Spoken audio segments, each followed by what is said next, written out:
if I lay down and I play dead and I stay dead, maybe you'll get sick of being the monster out of my head, under my bed, thinking something out of my nightmares, seen it right there.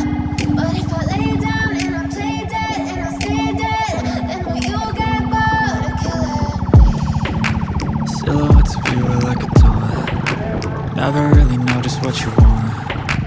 With you I don't ever feel calm.